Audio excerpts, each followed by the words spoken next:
নিয়া ময়দানে আওয়াজ, কিন্তু অকাতরে চলে গেল। কেউ ভাবেও নাই সন্তানটারে নাকি হাতের মধ্যে নিয়ে বলেছিল, আমি যদি মরে যাই আমার সন্তানটাকে দেখে শুনে রাখিও। ভাই আল্লাহ যদি আমাকে নিয়ে যায়, আমার বাচ্চাটার দিকে একটু খেয়াল রেখে।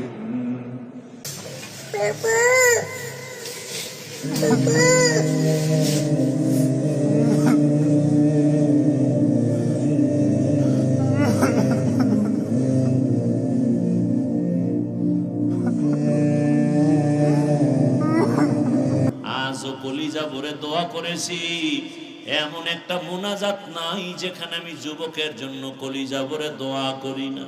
ও আল্লাহ, আর জানো আমার এই জমিনের মধ্যে ওসমান হাদির মতো কারো প্রাণ ঝরে না যায়। কুদরতের ছায়া দিয়া আমার কলিজার প্রত্যেকটা যুবকের জীবনকে হেফাজত করিও। এরে আমার কলিজার বাবারা, আমার আল্লাহকে বেজার করা যাবে না কেন, সেই প্রশ্নের জবাবে আমি এতক্ষণ হাদিসের আলোচনায় আছি। আমার আল্লাহ কেমন দয়ার মালিক, সারা জীবন বয়ান করলে শেষ করা যাবে না। ওরে তুমি ঘুমাইতেছো রাতের বেলা, আল্লাহ যদি সজাগ করে না দেয় কেমনে সজাগ হইবা? আমার আল্লাহ সজাগ করে দিতেছে। আবার কত মা কান্দে রাতের ঘুমের মধ্যে সন্তান চিরবিদায় হয়ে গেছে।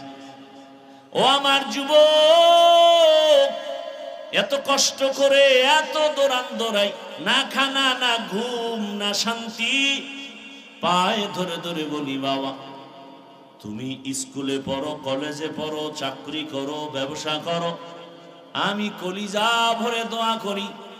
আমি একথা একবারও বলি নাই